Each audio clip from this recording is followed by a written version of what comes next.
दिवसः द्वितीयप्रहरे उत्तरार्धे श्वेता पराकल्पे सप्तमे वैवस्वते मन्वन्तरे अष्टाविंशतितमे कलियुगे प्रथमपादे जम्बूद्वीपे भरतवर्षे भरतखण्डे आर्यावर्ते पुण्यभूमौ मेरोः दक्षिण दिग्भागे कृष्णा गोदावर्योः नद्योः मध्यदेशे त्रिलिंगदेशे भाग्यनगरे अलकापुरी प्रान्ते स्वीयगृह प्राङ्गणे यज्ञमण्डपे महाजनसन्निधौ अस्मिन् वर्तमान व्यावहारिक चान्द्रमाने स्वस्तिश्री विश्वावसु नाम संवत्सरे दक्षिणायने शरदृतौ कार्तिकमासे कृष्णपक्षे सप्तम्यां शुभतिथौ मंगलवासरे प्रातःकाले एवं गुण विशेषण विशिष्टायां शुभवेलायां गोत्रं पेरु చెప్పుకోండి చెప్పుకో పాప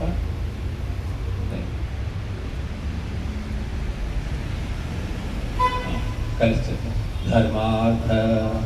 काममोक्षाणाम् आयुरारोग्य ऐश्वर्याणां भक्तिज्ञान वैराग्याणां सिद्ध्यर्थं सुख शांति सौभाग्य संक्षेम समृद्धि अभय विजय सिद्ध्यर्थं त्रिदिवसीय ऐश्वर्य काम्ययज्ञे अंतिमं दिवसीयं यज्ञकर्म तथा पूर्णाहुतिं कारयितुं भवन्तं वृणे ॐ मृतोऽस्मि।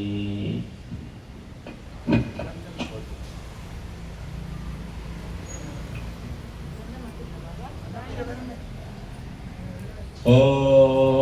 स्वस्ति न इन्द्रो वृद्धश्रवाः स्वस्ति नः पूषा विश्ववेदाः स्वस्ति नस्तार्क्ष्यो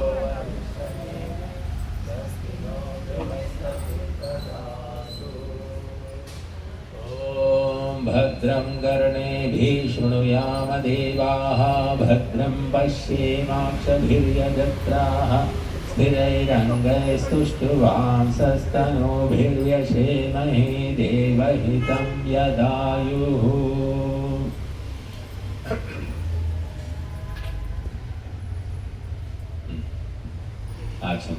ॐ अमृतोपस्तरणमसि स्वाहा ॐ अमृताभिधानमसि स्वाहा ॐ सत्यं यशः श्रीर्मयि श्रीः श्रेतां स्वाहा ॐ वाङ्मासीस्तु ॐ नसोर्मे प्राणोस्तु ॐ अक्ष्णोर्मे चक्षुरस्तु ॐ कर्णयोर्मे श्रोत्रमस्तु ॐ बाहोर्मे बलमस्तु ॐ ऊर्वोर्मवोजुस्तु ॐ अरिष्टानि मेघानि तनोस्तन्वा मे सन्तु। स्तुति प्रार्थना उपासना मंत्र। ॐ विश्वानि देव सवितदुरितानि परासुवा यद्भद्रं तन्न आसुवा ॐ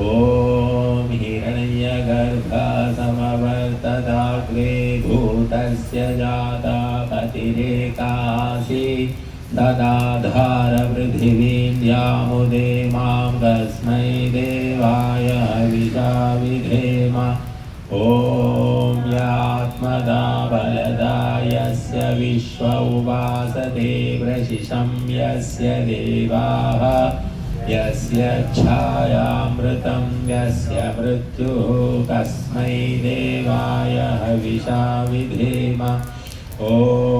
यः प्राणदो निमिषतो महित्वैकैद्राजा जगतो बभूव य ईशे अस्य द्विपदश्चतुष्पदः कस्मै देवाय हविषा विधेम ॐ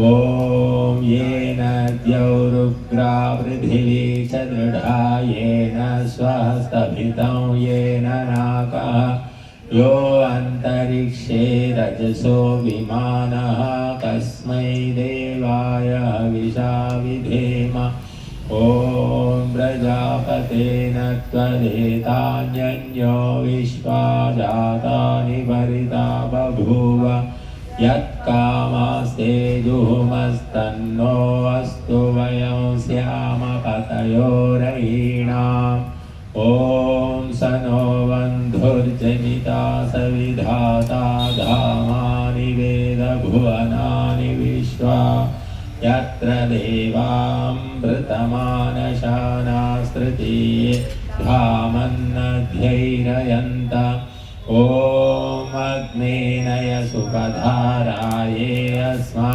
विश्वानि देववयुनानि विद्वान् योयोध्यस्मज्जुराणमेनो भूयिष्ठान्ते नम उक्तिं विधेम इति स्तुति प्रार्थना उपासना मंत्राः।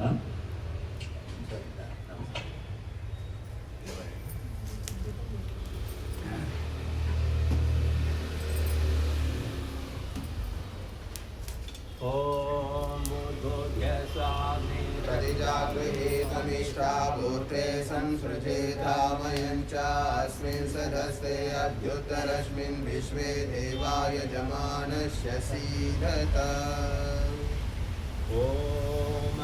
वैद्मात्मा जातवेदस्ते नित्यस्ववर्धस्व चेतवर्धयशास्मान् प्रयावशुभिर्ब्रह्मवक्षसेनान्नाजेन समेधय स्वाहा इदमग्नये जातवेदसे तन्नमम ॐ समिधाग्निं दुवस्यता घृतैर्बोधयता तिथिम् अस्मिन् हव्याजुहोतन ॐ सुसमेधाय शोचिषे घृतं तीव्रं जुहोतन अग्नये जातवेदसे स्वाहा इदमग्नये जातवेदसे नमः ॐ तन्वा समिद्भिरङ्गिरो घृतेन वर्धयामसि बृहच्छोषाय विष्ठ्य स्वाहा ॐ अयं दैध्वात्मा जातवेदस्ते निध्यस्ववर्धस्व चेदवर्धयतास्मान् दयावशुभिर्ब्रह्मवर्चसेनान्नाजेन समेधय स्वाहा ॐ अयं दैध्वात्मा जातवेदस्ते निध्यस्ववर्धस्व चेदवर्धयतास्मान् दयावशुभिर्ब्रह्मवर्चसेनान्नाजेन समेधय स्वाहा ॐ अयं दैध्वात्मा जातवेदस्ते निध्यस्ववर्धस्व चेदवर्धयतास्मान् प्रजयावशुभिर्ब्रह्मवर्चसेनान्नाजेन समेधय स्वाहा ॐ अयं दैध्वात्मा जातवेदस्ते निध्यस्ववर्धस्व चेदवर्धयतास्मान् दयावशुभिर्ब्रह्मवर्चसेनान्नाजेन समेधय स्वाहा हे जातवेदसे तन्नमम ॐ अयं दैध्वात्मा जातवेदस्ते निध्यस्ववर्धस्व चेदवर्धयतास्मान् दयावशुभिर्ब्रह्मवर्चसेनान्नाजेन समेधय स्वाहा जलप्रसिचन ॐ अदितेनु मन्यस्व ॐ अनुमतेनु मन्यस्व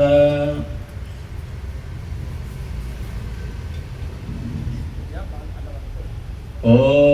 सरस्वत्यनुमन्यस्व ॐ देवसविता प्रसुवयज्ञं प्रसुवयज्ञपतिं भगाय दिव्यो गन्धर्वगेतपोः केतन्ना पुनातु वाचस्पतिर्वाचं न स्वदतु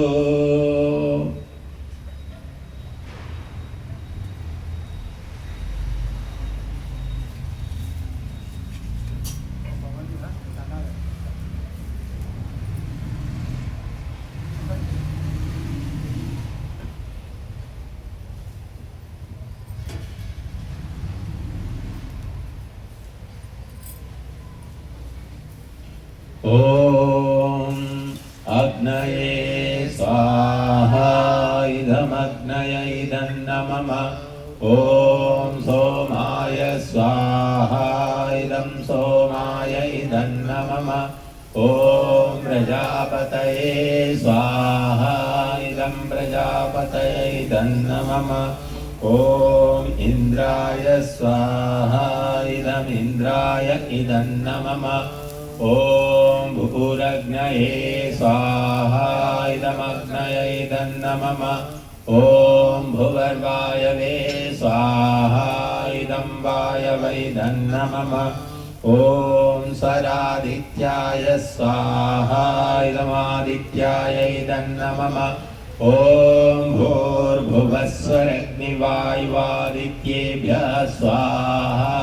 इदमग्निवायुवादित्येभ्यः इदन्न मम ॐ भूर्भुवस्वः अग्न आयोषि पवसा सुओर्जनिषञ्चनः आरेवाधस्वरुच्छुनां स्वाहा इदमग्नये पवमानाय इदन्न मम ॐ भूर्भुवस्वः अग्निर्ऋषे पवमाना पाञ्चजन्या पुरोहितः तमीमहे महागयो स्वाहा इदमग्नये पवमानाय इदन्न मम ॐ भूर्भुवस्वः अग्ने भवस्व स्वपास्मे वचस्सु वीर्यं ददद्रयिं मयि पोषं स्वाहा इदमग्नये पवमानाय इदन्न मम ॐ भूर्भुवस्वः प्रजापतेन त्वदेदान्यन्यो विश्वाजातानि परिता बभूव यत्कामास्ते जुमस्तन्नो अस्तु वयं स्याम पतयोरयीणां स्वाहा इदं प्रजापतये ॐ त्वन्नो अग्ने वरुणस्य विद्वान् देवस्य हेडो वयासि शिष्टाः यजिष्ठो वैनितमाशोषिचानो विश्वाद्वेषांसि प्रमुमुग्ध्यस्म स्वाहा इदमग्नि वर्णाभ्यामिदन्न मम ॐ स त्वन्नो अग्ने अवमो भवोति नेदिष्ठो अस्याउषसो व्युष्टौ अवयक्ष्मनो वरुणं रराणो व्रीहिमृळीकं स्ववो नयेधि स्वाहा इदमग्नि वरुणाभ्यामिदन्न मम ॐ इमं मे वरुणश्रुधि अवमद्याथ मृडय त्वामवस्युराचके स्वाहा इदं वरुणाय इदन्न मम ॐ तत्त्वायामि ब्रह्मणा वन्दमानस्तदा शास्त्रे यजमानो हविर्भिः अहेळमानो वरुणे हवोद्धुरुषं समान आयुः प्रमोषि स्वाहा इदं वरुणाय इदन्न मम ॐ ये ते शतं वर्णये सहस्रं यज्ञियाः पाशा वितता महातः तेभिर्नो अद्य सवितोत विष्णुर्विश्वे मुञ्चन्तु मरुता स्वर्गाः स्वाहा इदं वरुणाय सवित्रे विष्णवे विश्वेभ्यो देवेभ्यो मरुद्भ्यः स्वर्गेभ्य इदन्न मम ॐ नयाश्चाग्नेयस्य नभिषस्ति पाश्च सत्यमित्वमयासि अयानो यज्ञं वहास्ययानो देहि भेषजं स्वाहा इदमग्नये अयसे इदन्न मम ॐ बुधुत्तमं वरुणपाशमस्मदवाधमं विमध्यमं श्रद्धाय अधावयमादित्यव्रते दवानागसोदितये स्याम स्वाहा इदं वरुणायादित्यायादितये च ॐ भवदन्नः समनसौ सचेतसा वरेपसौ मायज्ञं हिंसिष्टं मायज्ञपतिं जातवेतसौ शिवौ भवतमद्य नः स्वाहा इदं जातवेदोऽभ्यामिदन्न मम ॐ सूर्यो ज्योति ज्योति सूर्य स्वाहा ॐ सूर्यो वचो ज्योतिर्वच स्वाहा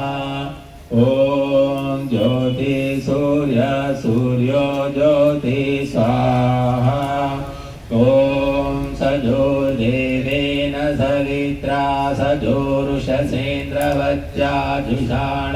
सूर्यो वेतो स्वाहा ॐ भूरग्नये प्राणाय स्वाहा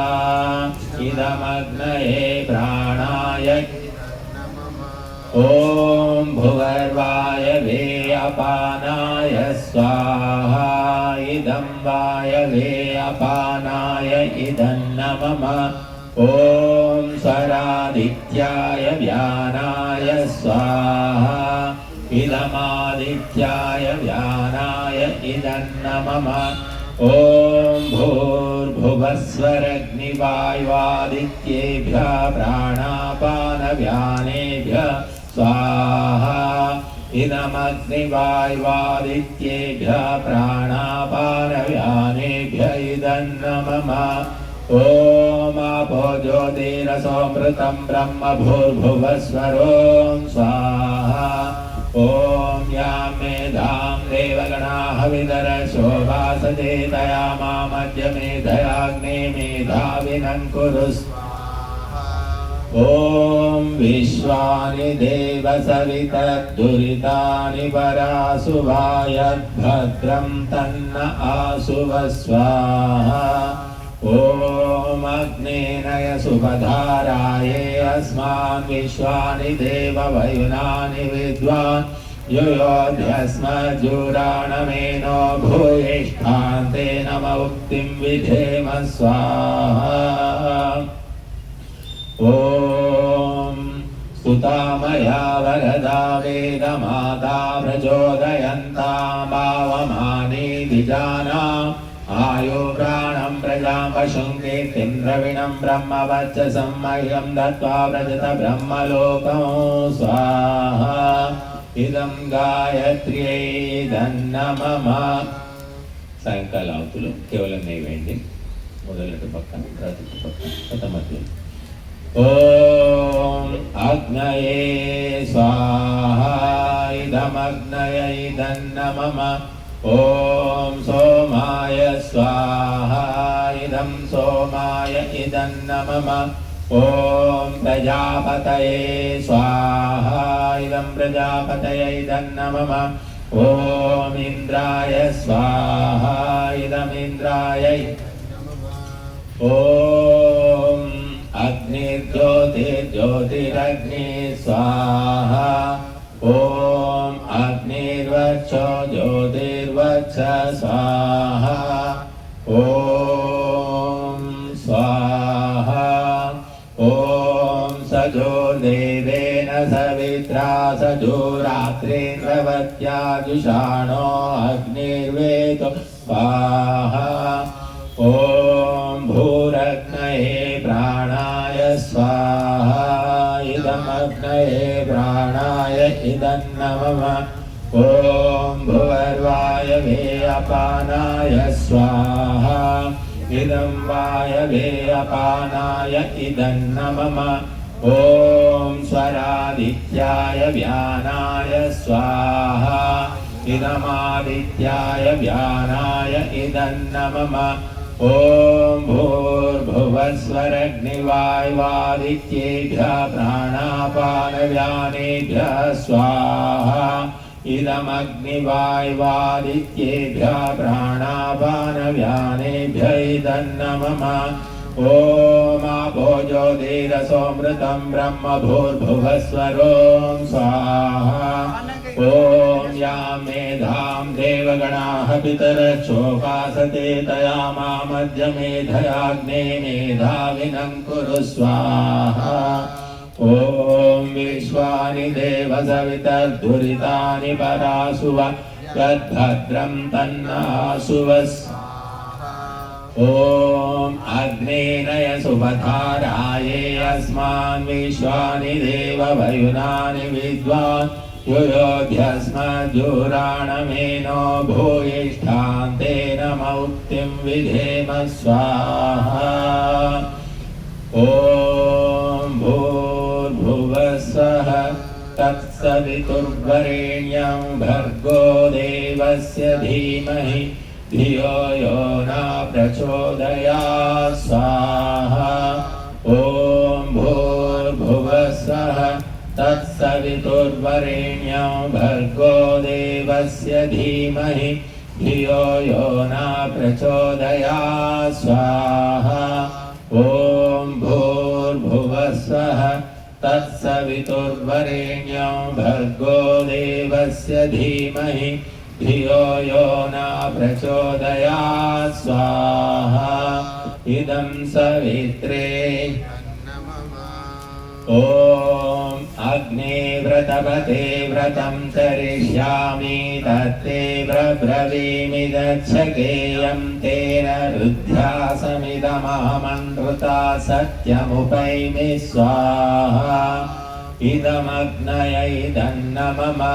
ॐ वायो व्रतपते व्रतं चरिष्यामि तत्ते ब्रवीमि तक्षकेयं तेन रुद्ध्यासमिदमहमनृता सत्यमुपैमि स्वाहा